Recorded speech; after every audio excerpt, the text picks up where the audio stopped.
ভাগৱত পাঠ একাদশ স্কন্ধ উপদেশ দুলৰী।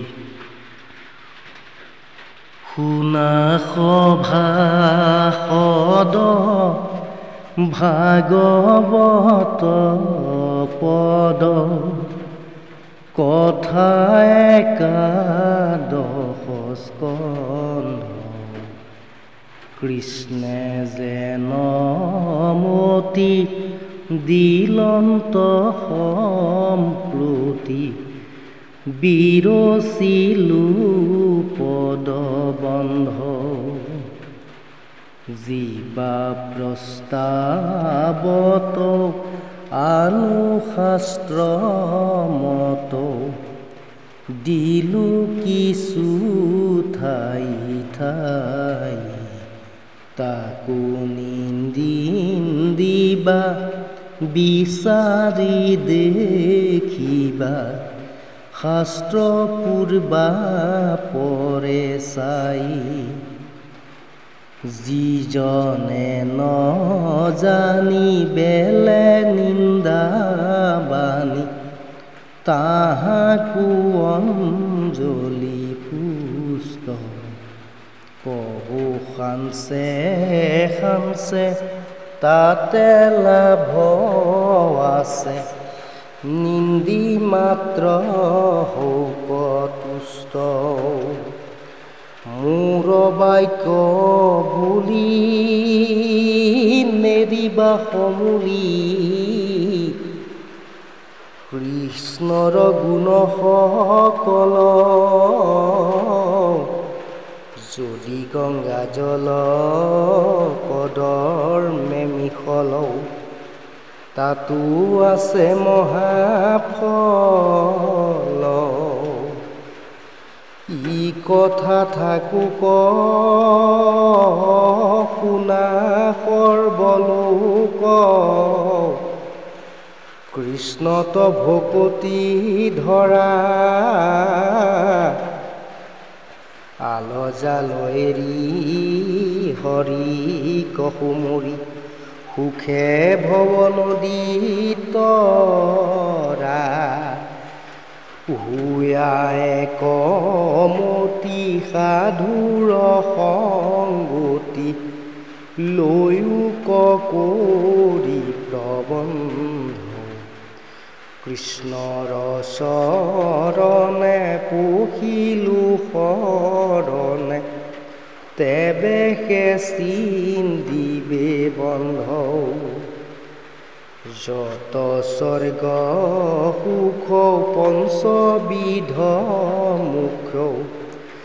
নুহি সাধু সংগ সৰি, সাধুৰ সংগতে আশী ক্ষণে কত। বৈশ্যহুন্ত মহাহৰি, হৈ কেৱলে সে সাধুৰ সংগে সে। সংসাৰ সাগৰে নাও, সাধুৰ সংগতি বিনে কাৰো গতি। নোচোই কৃষ্ণৰ পাও, জানি হেন তত সাধুৰ সংগত। শুনিয়ে কৃষ্ণৰ কথা, এৰিয়া নকাম ধৰা গুণ নাম। নকৰিও জন্ম বৃথা, জানা সাৰ তত সমস্তে শাস্ত্ৰ। এহি সে তত বিচাৰ, কলি যুগে কাৰো নাই নাই নাই। নাম বিনে গতি আৰ, কৃষ্ণে কৈলা যিটো এক শাস্ত্ৰ সিটো। এক কৰ্ম কৃষ্ণ সেৱ, হৰি নাম মাত্ৰ জানা এক মন্ত্ৰ। কেশৱে শেষ দেৱ,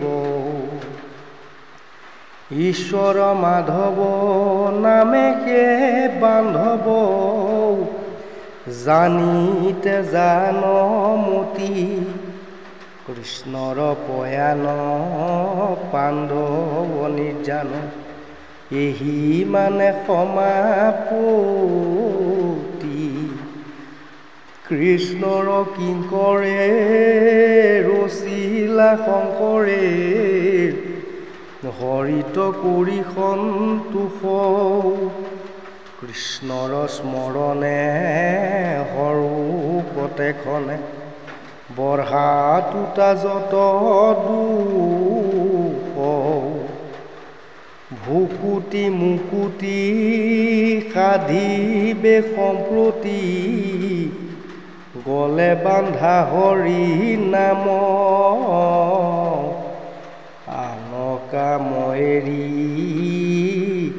সামাজিকে বেঢ়ি ডাকি বোলা ৰাম ৰাম হৰি ৰাম